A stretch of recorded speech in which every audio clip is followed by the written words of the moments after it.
رہی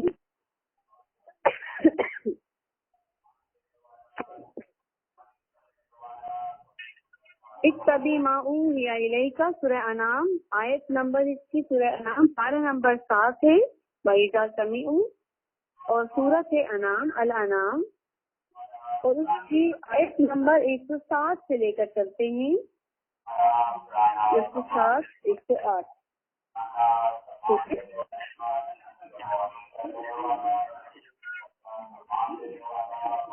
اتبع ما اوحی الیک من ربک بسم اللہ الرحمن الرحیم اتبع ما اوحی الیک من ربک اتباع کیجیے آپ خود اس طریقے پر چلتے رہیے الیکا آپ کی طرف اوحیا وہی کی جا رہی ہے جو وہی آپ کی طرف کی جا رہی ہے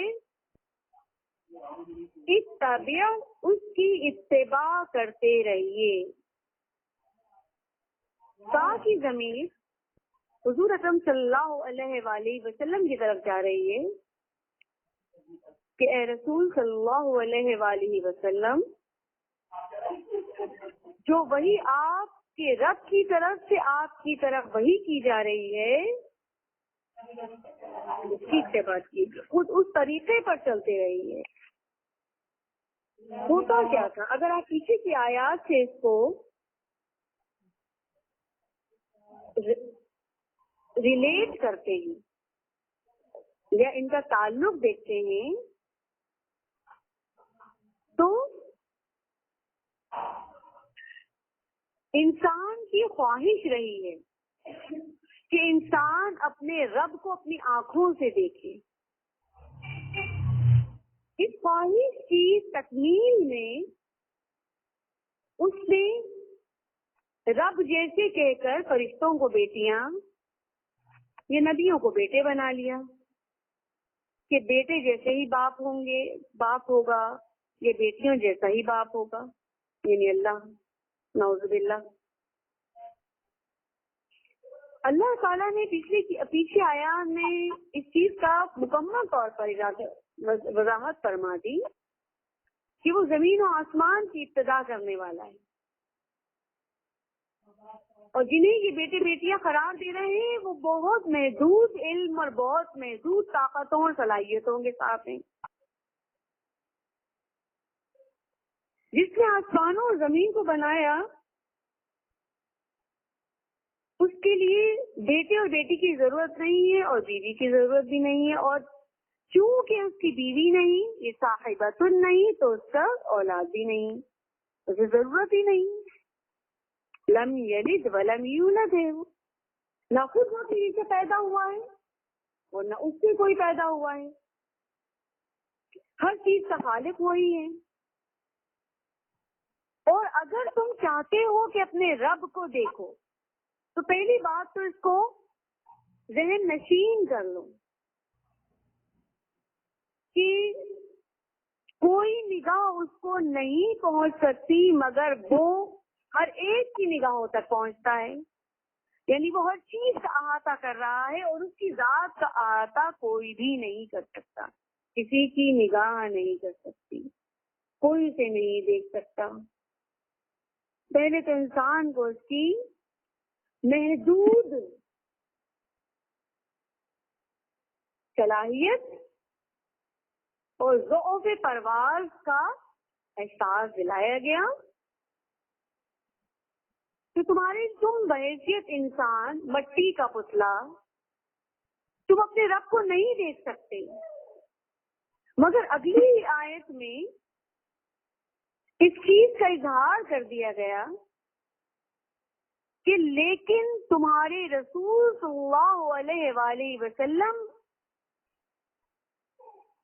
کی ذات مبارک کے طفیل تمہیں وہ طریقے وہ عمل وہ زندگی بتائی گئی ہے جس کے ذریعے تم اپنی نگاہوں کو اس قابل تمہاری نگاہیں تمہارے قلوب یا قلب کی نگاہیں تمہاری اس قابل ہو سکیں گی کہ جو تمہارے رب کو دیکھ پائیں گے یعنی تمہاری ضعف پرواز اور تمہاری کوتاہ بینی یا کم نگاہی اگرچہ بحیثیت انسان ہے، لیکن تم جس نبی کے امتی ہو وہ نبی ایسی زندگی گزار کر گئے ہیں،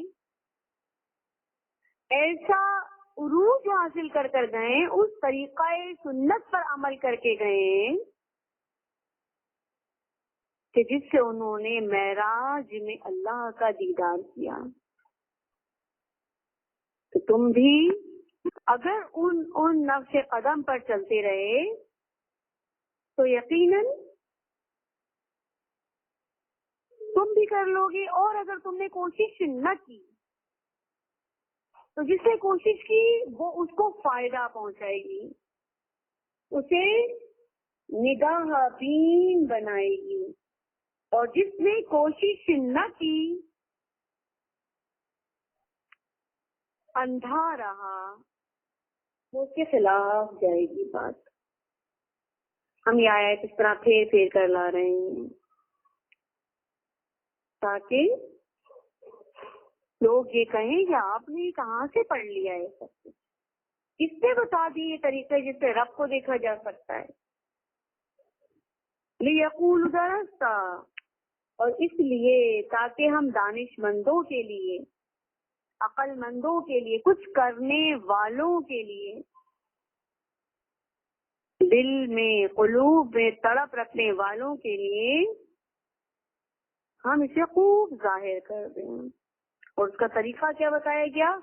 اس وحی کی، آیات کی، قرآن کی پیروی کرتے رہیے، ایک واحد طریقہ جو انسان کو معراج کے عروج پر، بلندیوں پر لے کر جاتا ہے۔ اتباع کیجیے جو وحی کی گئی ہے آپ کی طرف، آپ کے رب کی طرف سے، اس کے سوا کوئی معبود نہیں۔ یعنی یہ مشرکین جنہوں نے خدا جیسے بنا رکھے ہیں، خدا کی مثالیں بنا رکھی ہیں، تو وہ ذات تو لیسا کمثلہ شیء ہے، لا الہ الا ہو ہے۔ تو مشرکین سے منہ موڑ لیجیے، اعراض برتیے۔ اللہ فرمائے اگر اللہ تعالی چاہتا تو ہرگز ہرگز یہ شرک نہ کرتے۔ اے نبی صلی اللہ علیہ وسلم، ہم نے آپ کو ان کا نگران نہیں بنایا اور نہ ہی آپ ان کے مختار ہیں۔ وَلَا تَسُبُّوا الَّذِينَ يَدْعُونَ مِن دُونِ اللَّهِ، اور تسبو، انگشت نمائی نہ کرو، یا برا بھلا نہ کہو، انگلی نہ اٹھاؤ۔ سبابہ میں نے آپ کو بتایا، تسبو سبابہ سے، سبابن اس انگلیوں کہتے ہیں، کہتے ہیں تو ایسا ویسا، انگلی کا اشارہ کر کے، یعنی کسی کو برا ٹھہرانا۔ تو تسبو کا لفظ، سبابہ جو ہے وہ اسم ہے اور تسبو فعل ہے۔ تو کسی کی طرف انگلی اٹھانا، کسی طرف اشارہ کرنا، کسی کو برا بھلا کہنا، کسی کو گالی دینا، یہ سارے میننگ اس کے اندر آتے ہیں۔ تو اللہ تعالیٰ فرما رہے ہیں کہ ہرگز انگشت نمائی نہ کرو، گالی نہ دو ان لوگوں کو جو ان کے خداؤں کو گالی نہ دو جو اللہ کے سوا اوروں خدا بنا کے بیٹھ کر پکار رہے ہیں۔ فَيَسُبُّ اللَّهَ، اس لیے گالی نہ دو کہ وہ تمہارے رب کو، تمہارے اللہ کو گالی دیں گے، زیادتی کرتے ہوئے، ظلم کرتے ہوئے، غلط کرتے ہوئے، بغیر علم، نہ بے علمی میں، نا علمی میں، بغیر علم کے، کہ تم تو گالی دو گے تو پتھر کو گالی دو گے، برا کہو گے، مگر وہ گالی دیں گے تو تمہارے سچے، پاک اور بلند اور اعلیٰ خدا کو کہیں گے۔ تو لہٰذا ان کے برے خداؤں کو بھی، ان کے جھوٹے خداؤں کو بھی کچھ نہ کہو۔ كَذَلِكَ زَيَّنَّا لِكُلِّ أُمَّةٍ عَمَلُهُمْ، اسی طرح ہم زینت دار کر دیتے ہیں ہر ایک کے عمل اس کے لیے. ثم الی ربہم مرجعہم، پھر تمہیں ان کی اپنے رب کی طرف لوٹنا ہے، لوٹ کر واپس جانا ہے. فینبئہم بما کانوا یعملون، پر خبر کر دی جائے گی ساتھ اس کے جو وہ عمل کر رہے ہیں. اللہ تعالیٰ جتلا دے گا ان کو جو کچھ بھی وہ کیا کرتے تھے. اللہ تعالیٰ نے رسول پاک صلی اللہ علیہ وآلہ وسلم اور مومنین کو منع فرمایا کہ وہ کافروں کے، مشرکوں کے خداؤں کو گالیاں نہ دیں، برا بھلا نہ کہیں، اس لیے کہ وہ مسلمانوں کے اللہ کو گالی دیں گے. مشرکین کہتے تھے کہ اے محمد صلی اللہ علیہ وسلم، ہمارے بتوں کو گالی دینے سے باز رہنا چاہتے، اے محمد صلی اللہ علیہ وسلم آپ کو ہمارے بتوں کو گالی دینے سے باز رہنا چاہیے، ورنہ ہم بھی آپ کے رب کو گالی دیں گے. اللہ تعالیٰ نے منع فرما دیا کہ نہ ان کے بتوں کو گالی دو، نہ یہ تمہارے رب کو گالی دو. لیکن ہوتا کیا تھا کہ مسلمان تو رک گئے لیکن کافروں کی دشنام ترازی نہ رک سکی. کافروں کی دشنام ترازی جو گالی گلوچ تھی اللہ کے لیے، وہ نہ رک سکی.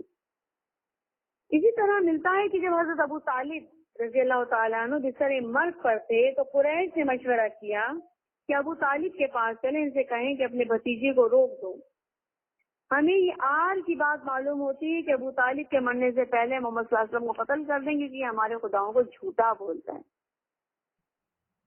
عرب کہیں گے کہ ابو طالب کی زندگی میں تو کچھ نہ چلی، اب جب مر گئے تو بزدلوں نے قتل کر دیا. چنانچہ ابو جہل، ابو سفیان، عمرو بن العاص اور کئی لوگ بصورت وفد آئے اور مطلب نامی ایک شخص کو اجازت حاصل کرنے کے لیے بھیجا. مطلب نام تھا اس کا. اس کو کہا کہ جاؤ جا کے ابو طالب رضی اللہ تعالیٰ عنہ سے اجازت لو کہ ہم آ کے ملنا چاہتے ہیں، محمد صلی اللہ علیہ وسلم کے بارے میں بات کرنا چاہتے ہیں. تو یہ سب گئے، حضرت ابو طالب نے بلا لیا. کہنے لگے اے ابو طالب، یہ سارے لوگ کہنے لگے، عمرو بن العاص، ابو سفیان، ابو جہل اور کئی اور لوگ بھی کہنے لگے کہ اے ابو طالب، تم ہمارے بڑے ہو، سردار ہو، محمد صلی اللہ علیہ وسلم تمہارے بھتیجے ہیں. ہمیں تکلیف ہوتی ہے جب وہ ہمارے خداؤں کو جھوٹا کہتے ہیں، ہمیں اور ہمارے خداؤں کو وہ اذیت دیتے ہیں. ہم چاہتے ہیں تم انہیں روک دو کہ وہ ہمارے خداؤں کا نام ہی نہ لیں، ہم بھی اس کو، اس کے رب کو چھوڑ دیں گے. نہ یہ ہمارے خداؤں کو جھوٹا کہے، نہ ہم اس کے خداؤں کو کہیں گے. آپ نے نبی کریم صلی اللہ علیہ وسلم کو بلا لیا اور کہا یہ تمہاری ہی قوم ہے، تمہاری چچا کی اولاد ہے. حضور صلی اللہ علیہ وسلم نے فرمایا چچا آپ کیا ہے، یہ لوگ کیا چاہ رہے ہیں، کیا چاہتے ہیں؟ تو ابو طالب کہنے لگے، ابو طالب نے ان لوگوں سے کہا کہ اپنا مقصد بیان کرو. تو وہ کہنے لگے ہمارا مقصد یہ ہے کہ تم ہم سے اور ہمارے خداؤں سے دستبردار ہو جاؤ، اور ہم بھی تم سے اور تمہارے اللہ سے دستبردار ہو جائیں گے. یعنی تم ہم سے ہمارے خدا سے تعلق نہیں رکھو، اور ہم تم سے اور تمہارے خدا سے تعلق نہیں رکھیں گے. نبی کریم صلی اللہ علیہ وسلم نے فرمایا کہ کیا میں تم کو ایک ایسی بات بتلاؤں جو تم کو عرب و عجم کا مالک بنا دے، عرب و عجم کا مالک بنا دے گی. یعنی تم اتنی برتری عطا فرمائے گی، سارے ممالک تمہارے پاس آ جائیں گے، دولت آنے لگے گی. ابو جہل نے کہا اگر تمہاری ایسی بات ہے تو ہم ضرور قبول کر لیں گے، بتاؤ وہ کیا بات ہے. آپ صلی اللہ علیہ وسلم نے فرمایا کہہ دو لا الہ الا اللہ. تو انہوں نے انکار کر لیا، منہ بنا لیا. ابو طالب کہنے لگے بھتیجے کوئی اور بات کرو، یعنی کوئی اور چیز بتاؤ. تم تو اپنے خدا کو منوانے لگ گئے اور یہ تو تمہارے خداؤں کو مانتے ہی نہیں. وہ کہے دستبردار ہو جاؤ، یعنی نہ ہم تم سے تعلق، نہ تمہارا ہم سے تعلق، نہ تم ہمارے خداؤں کو کہنا، نہ ہم تمہارے اللہ کو کہیں گے. تو ابو طالب رضی اللہ تعالیٰ عنہ کہنے لگے کہ اے محمد صلی اللہ علیہ وسلم آپ کچھ اور بات کہیں، کوئی اور چیز بتائیں جس پر یہ اگری کر جائیں یا اتفاق کر جائیں. تو آپ صلی اللہ علیہ وسلم نے فرمایا چچا مجھے کیا حق ہے، مجھے کیا حق ہے کہ اس کے سوا کوئی اور بات بولوں. اگر سورج کو وہ میرے ایک ہاتھ پر لا کر رکھیں اور چاند کو وہ میرے دوسرے ہاتھ پر لا کر رکھ دیں تو بھی میں اس کے سوا کچھ نہیں کہہ سکتا. اگر وہ میرے ایک ہاتھ پر سورج لا کے رکھ دیں اور ایک ہاتھ پر چاند لا کے رکھ دیں تو تب بھی میں کچھ نہیں کہہ سکتا. یہ سب غصے میں بھرے ہوئے اٹھ کے کھڑے ہو گئے. ابو جہل، ابو لہب، ابو سفیان، عمرو بن العاص اور کئی لوگ جو آئے تھے، غصے کے مارے تھن تنانے لگے، غصے میں آ گئے، کہنے لگے ہمارے خداؤں کو برا کہنے سے باز آ جاؤ. بڑے غصے میں حضرت رسول اللہ صلی اللہ علیہ وسلم نے مخاطب کیا اور کہنے لگے کہ ہمارے خداؤں کو برا کہنے سے باز آ جاؤ ورنہ ہم بھی تمہارے رب کو گالی دینے لگیں گے، ہم بھی تمہارے رب کو گالی دیں گے. اس لیے فرمایا کہ دشمنی کی بنیاد پر وہ صرف بنا سوچے سمجھے اللہ تعالیٰ کو گالی دیں گے. تو اے محمد صلی اللہ علیہ وسلم آپ ان کے خداؤں کو ہرگز گالی نہ دیجیے، برا نہ کہیے. لیکن برا نہ کہنے سے یہ قطعی بات اس کا مطلب نہ نکالا جائے کہ تبلیغ نہیں کی جائے گی، کہ کافروں سے کہا ہی نہیں جائے گا کہ جناب ان سے خدا جھوٹے ہیں. تبلیغ کی جائے گی دلائل کی بنیاد پر، مگر کمپیٹ کرنے میں، اپنے خدا کو اچھا کہنے میں دوسرے خداؤں کو گالی نہ دینا. اسی طرح آپ صلی اللہ علیہ وسلم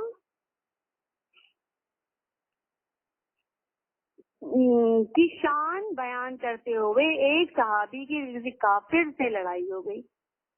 جب اس نے آپ صلی اللہ علیہ وسلم کی شان بیان کی تو کافر نے آپ صلی اللہ علیہ وسلم کی گستاخی کی، تو اس کی لڑائی ہو گئی دونوں کی، صحابی اور اس شخص کی.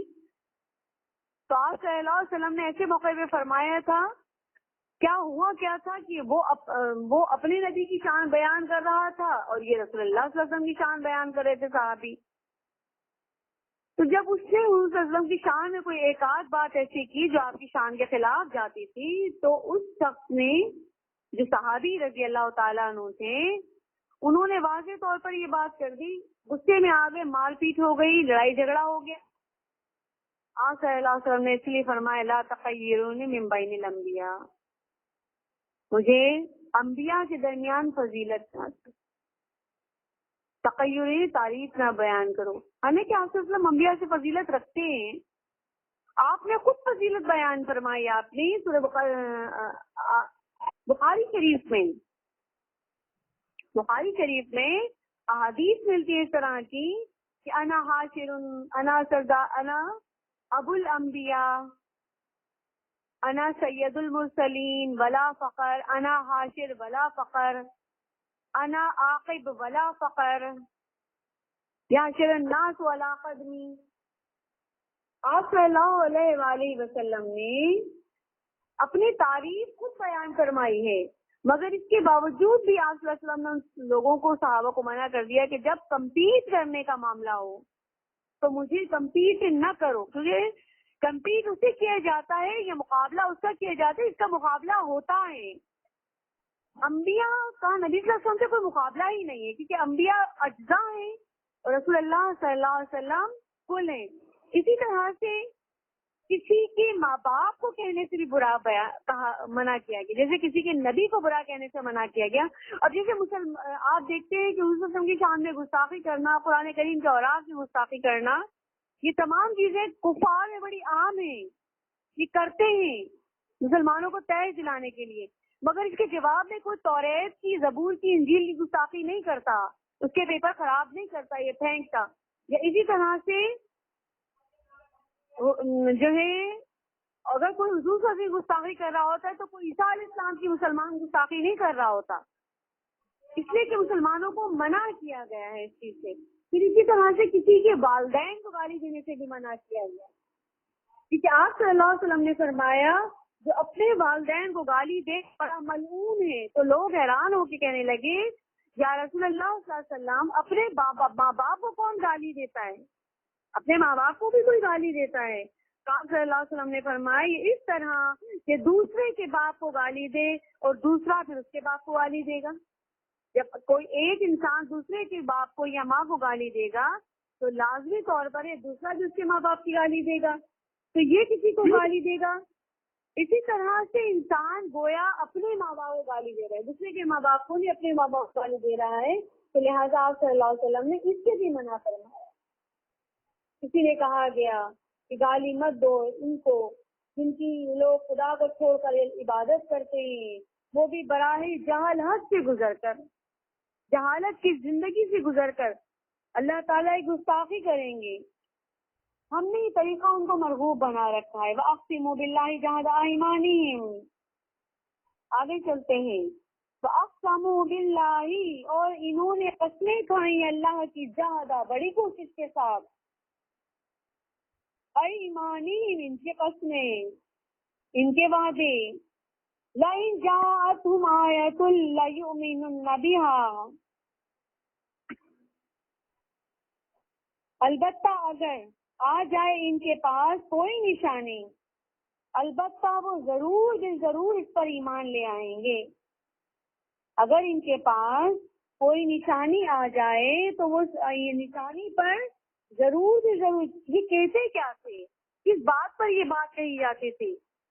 کہ یہ بڑی قسمیں کھایا کرتے تھے آپ صلی اللہ علیہ وسلم کے آگے آ کر کہ نبی صلی اللہ علیہ وسلم، یعنی اے محمد صلی اللہ علیہ وسلم، نبی کو مانتے ہی تھے نا صلی اللہ علیہ وسلم کو، تو کہتے اے محمد آپ جانتے ہیں کہ موسیٰ علیہ السلام کے پاس عصا تھی اور جناب ید بیضا تھا.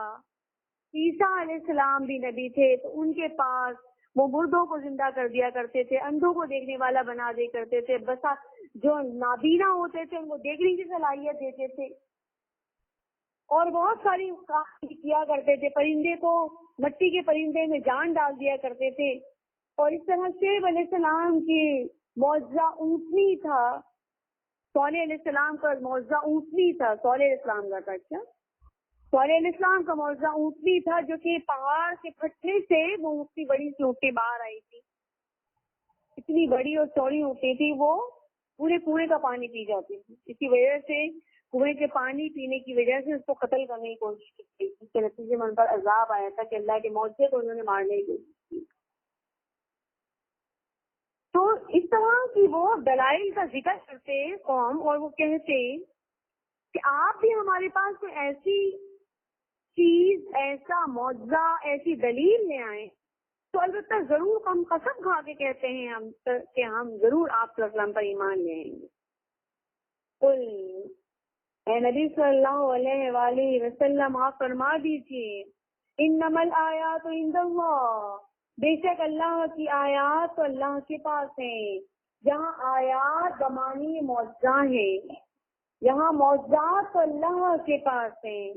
وما یشعرکم، اور تم کو اس کی کیا خبر، نہیں اس کا کیا شعور. معجزات اللہ کے پاس ہیں، اللہ جسے چاہے عطا فرمائے. انہا اذا جاءت لا یؤمنون، جس وقت جب یہ آ جائیں گی معجزات، جب پیش کر دیے جائیں گے، لا یؤمنون، تو وہ ایمان ہرگز نہ لائیں گے. قریش نے نبی کریم صلی اللہ علیہ وسلم سے کہا، اے محمد صلی اللہ علیہ وسلم، تم نے ہمیں بتلایا ہے کہ موسیٰ نے اپنا عصا پتھر پر، حدیث چاہیے حدیث پڑھ رہی ہوں، کہ موسیٰ نے اپنا عصا پتھر پر مارا تو 12 چشمے پھوٹ نکلے. عیسیٰ علیہ السلام مردے کو زندہ کرتے تھے. سمود علیہ السلام کو بھی ناقے کا معجزہ ملا تھا. اگر تم کوئی ایسا معجزہ پیش کرو تو ہم تمہاری تصدیق کریں گے. نبی اکرم صلی اللہ علیہ وسلم نے فرمایا، تم کو کیا معجزہ چاہیے، کیا چاہتے ہو؟ کہنے لگے اس صفا کی پہاڑی کو ہمارے لیے سونے کا بنا دو. آپ صلی اللہ علیہ وسلم نے فرمایا کہ اگر ایسا ہو جائے تو کیا تم توحید کی تصدیق کرو گے، اللہ کو ایک مانو گے؟ اگر صفا پہاڑ، کوہ صفا اگر سونے کا بن جائے تو اللہ کی توحید کو مانو گے؟ کافروں نے کہا ہم سب ایمان لے آئیں گے. آپ صلی اللہ علیہ وسلم اٹھے اور دعا مانگنے لگے، اللہ سے دعا مانگا. جبرائیل علیہ السلام آئے، کہا اگر آپ چاہتے ہیں کہ کوئی صفا سونے کا بن جائے تو اللہ تعالیٰ بنا دے گا، لیکن اس پر بھی وہ ایمان نہ لائیں گے. اگر وہ کوہ صفا کے سونے پر بننے پر بھی وہ ایمان نہ لائیں گے تو ان پر فوری عذاب نازل ہو جائے گا، آپ کی مرضی. اگر آپ چاہتے ہیں تو یہ لوگ بھی بلا عذاب چھوڑ ایمان لائیں یا نہ لائیں، عذاب نہیں آئے گا ان پر، کہ معاوضہ ہی نہیں دیا گیا تاکہ بعد میں ان میں سے کوئی ایمان لے آئے اور توبہ کر لیں. اسی لیے اللہ تعالیٰ فرما رہے ہیں کہ دیکھو یہ قسمیں کھا کر معجزات طلب کرتے. اس سے پہلے کی جو قوموں نے معجزات طلب کیے تھے مگر وہ ایمان نہیں لائے تھے اپنے رسول پر. جب ان پر بغداد آئے تو وہ ایمان والے نہ ہوئے، انکار کرنے والے بن گئے. وہ دیکھیے نا اتنے بڑے بڑے مردے کو زندہ کرنا، ایک مردہ پڑا زندہ کرنا اتنا بڑا معجزہ ہے. آنکھوں دیکھا معجزہ، مر گیا ہے بندہ، دفنات میں لے کے جا رہے ہیں، مگر موسیٰ علیہ السلام فرما رہے قم باذن اللہ، وہ کھڑا ہو جاتا تھا. اس سے بڑا معجزہ چاہیے تھا کہ سب ایمان لے آئے تھے، نہیں لائے تھے. سب نے کہا تھا جب پہلے انہوں نے معجزہ مانگا، جب معجزہ آگے تو کہنے تو جادو ہے، تو جادوگر ہے، یہ تو نبی نہیں ہے. یعنی نہ ماننے کے 100 بہانے. تو یہی بات آپ سب نے فرمائی گئی کہ یا رسول اللہ یہ لوگ نہیں لائیں گے ایمان، تاریخ یہی کہتی ہے. تو آپ صلی اللہ علیہ وسلم نے کہا مجھے معجزات دیجیے اللہ تعالیٰ، ہو سکتا ہے یہ ایمان نہ لائیں کہ آگے والے لوگ ایمان لے آئیں. اللہ تعالیٰ فرما رہا ہے وَنُقَلِّبُ أَفْئِدَتَهُمْ وَأَبْصَارَهُمْ، ہم پھیر دیں گے. نقلب قلبا یقلب، نقلب قلب سے، قلب کہتے ہیں پلٹنا پلٹنا. دل کو بھی قلب اس لیے کہا جاتا ہے کسی پر بیٹھتا نہیں، رک جائے تو زندگی ختم ہو جاتی ہے. دل بھی ہمیشہ الٹتا پلٹتا رہتا ہے. دھڑکتا رہے گا تو جان رہے گی نا، دھڑکنا بند کرے گا زندگی ختم. اللہ تعالیٰ فرما رہے ہیں کہ ہم الٹ دیں گے ان کے دلوں کو، ان کی نگاہوں کو پھیر دیں گے. کما لم یؤمنوا به اول مرۃ، جیسا کہ نہیں ایمان لائے یہ پہلی مرتبہ، پہلی دفعہ ایمان نہیں لائے. وَنَذَرُهُمْ فِي طُغْيَانِهِمْ يَعْمَهُونَ، اور ہم نظرہم چھوڑ دیں گے ان کو ان کی سرکشیوں میں، فی طغیانہم ان کی سرکشی، یعمہون بھٹکتے رہنے دیں، حیران و سرگردان کرنے کے لیے ہم انہیں چھوڑ دیں گے. اگر آپ دیکھیں تو کیا آپ صلی اللہ علیہ وسلم کو معجزات نہیں دیے گئے؟ یقیناً آپ صلی اللہ علیہ وآلہ وسلم کو معجزات دیے گئے، جیسے شق قمر کا معجزہ. ابو جہل نے آ کر کہا تھا کہ اے نبی بتائیے کہ میری مٹھی میں کیا ہے. اگر آپ سچے نبی ہیں تو اللہ تعالیٰ آپ کو بتا دے گا میری مٹھی میں کیا چیز ہے. تو نبی صلی اللہ علیہ وسلم نے جواب میں کیا کہا تھا؟ یہ خود بتائیں گے، تیری مٹھی میں جو ہے نا وہ خود بتائیں گی. تو 6 کنکریوں نے کلمہ پڑھا تھا، مٹھی میں تھی ابو لہب کی، ابو جہل کی. اور حضور فرمائے تم کیا ہو، کلمہ پڑھو. تو انہوں نے حضور کی کنکریوں نے حضور کی شہادت دی تھی، حضور کی رسالت کی، اللہ کی وحدانیت کی گواہی دی تھی. تو کیا ابو جہل ایمان لے آئے؟ اسے توفیق بھی ایمان کی، مرتا مرتا مر گیا لیکن ایمان نہیں لایا. شق قمر کا واقعہ جب چاند 2 ٹکڑے ہوا تھا، اتنا بڑا معجزہ تھا یہ کہ تاریخ میں کبھی ایسا نہیں ہوا تھا کہ چاند 2 ٹکڑوں میں بچ.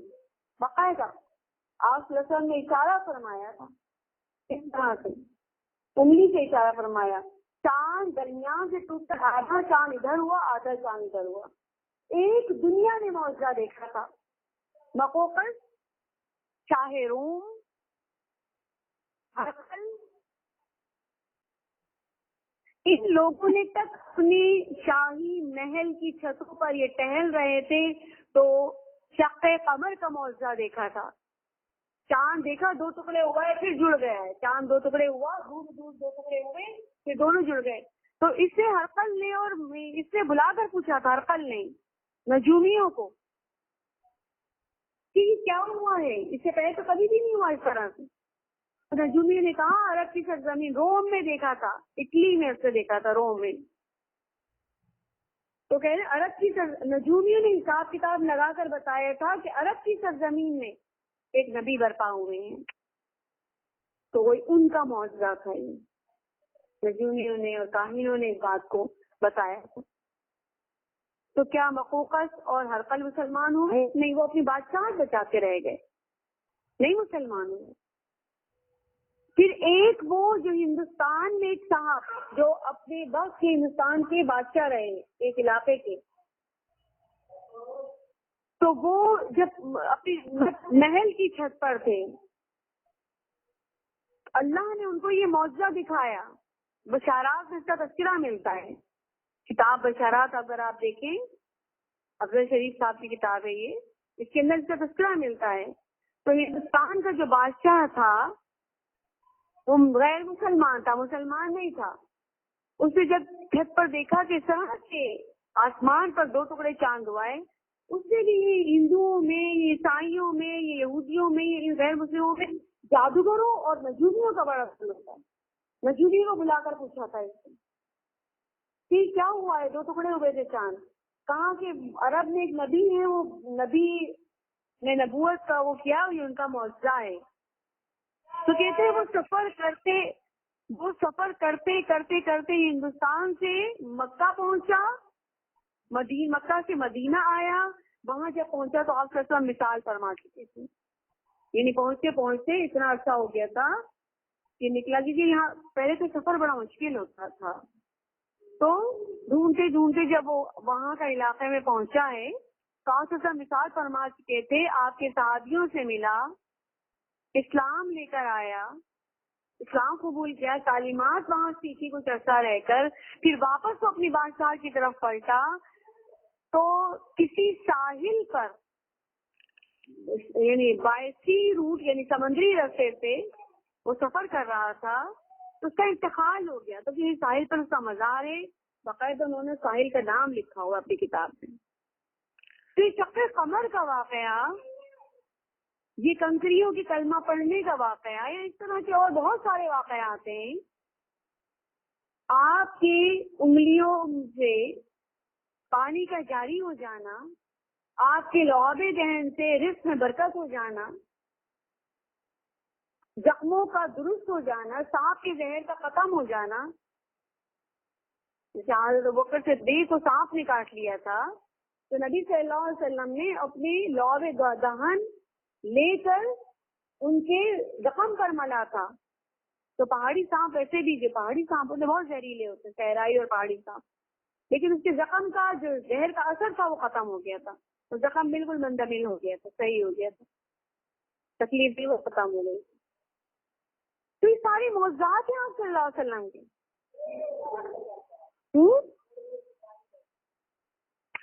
یہی بات تو میں کہتی ہوں، یہی بات تو میں بتاتی ہوں کہ معجزہ یہی چیز ہے جو خرق عادت ہے، جو خرق یعنی اس ٹائمنگ میں جو کچھ ہوتا ہے، اس دور میں ہوتا ہے، اس سے بالکل مختلف چیز. آپ صلی اللہ علیہ وسلم غزوے میں تھے، سفر میں تھے. آپ سفر میں آپ جا رہے تھے تو پانی ختم ہو گیا. اب پانی پیے تو وضو کے لیے پانی نہیں ہوتا،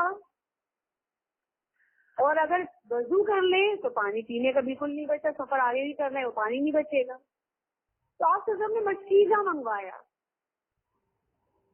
یہ جو پانی کا برتن ہوتا ہے نا اس کو منگوایا. کہا سارا جس کے پاس جتنا پانی، سارا پانی لا کے انڈیل دو. کسی کے بعد تھوڑا، کسی کے بعد اتنا برتن میں جمع کر لیا. آپ سب نے اس میں انگلیاں رکھی، اس طرح انگلیاں رکھی، اور کہا پانی لیتے جاؤ، پیتے جاؤ. اسے نہانا ہے نہا لے، اسے منہ دھونا ہے منہ دھو لے، اسے جو کرنا ہے، جو جانور کو پانی پلانا ہے سب لوگ پانی لیتے گئے، پیتے گئے، لیتے گئے، جانوروں کو پلاتے گئے، لیتے گئے. یعنی پانی مسلسل استعمال ہو رہا ہے. لیکن صحابہ بتاتے ہیں جتنا پانی تھا اتنا برتن میں پانی رہا، اس سے 1 انچ بھی پانی کم نہ ہو. کیسے؟ آپ کی انگلیوں سے پانی جاری تھا کیسے؟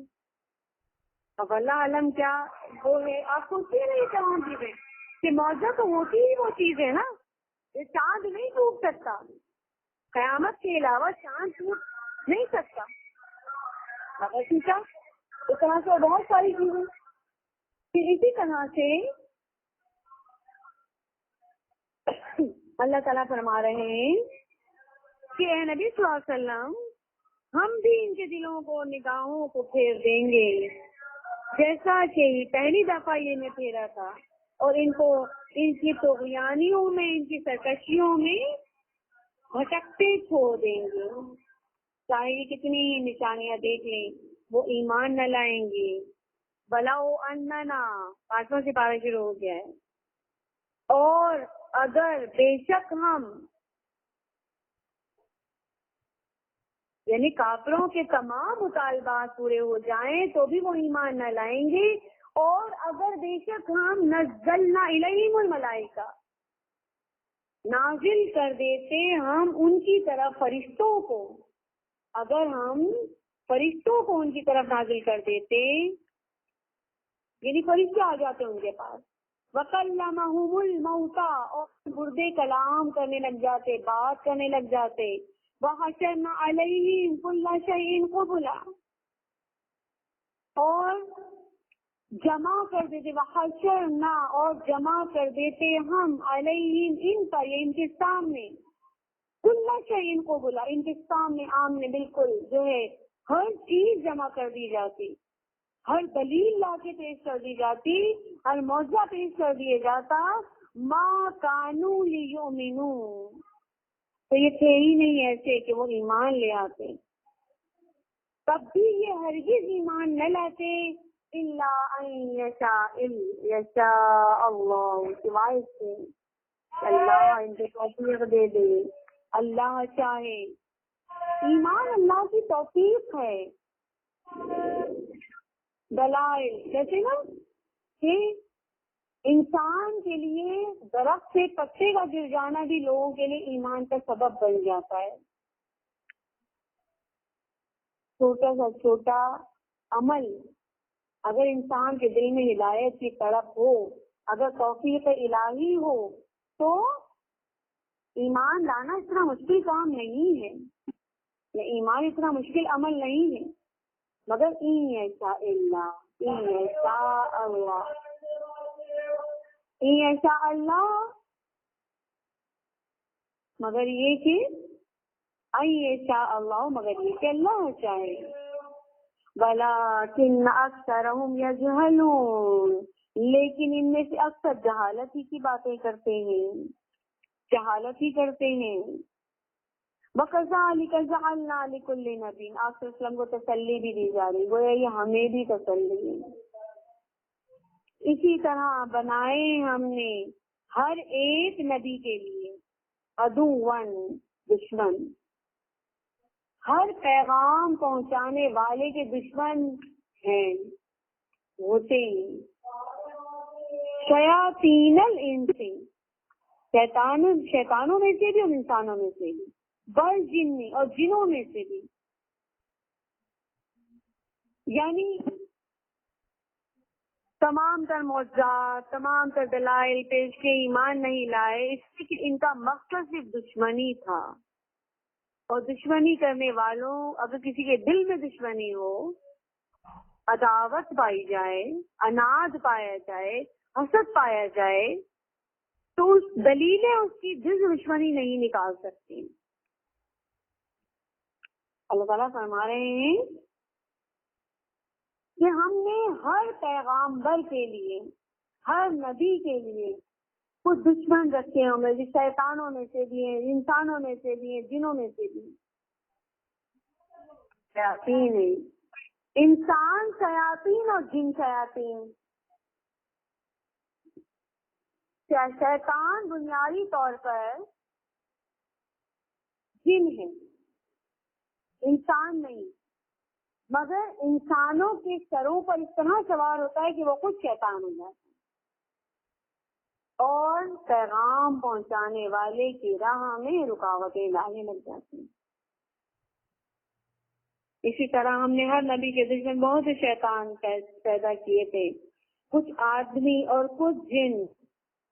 یوں ہی وسوسہ ڈالتے رہتے تھے. یوں ہی یہاں وہی کرنا نہیں, یہاں لیکن تروٹ پر واؤ ہا یا ہی ہے وحیون, مگر یہاں یوں ہی کا مطلب وسوسہ ڈالنے کی. شیاطین وسوسہ ڈالتے ہیں, یہاں وہی نہیں کرتے. بعضهم الی بعض ان میں سے بعض کی طرح زخرف القول غرورا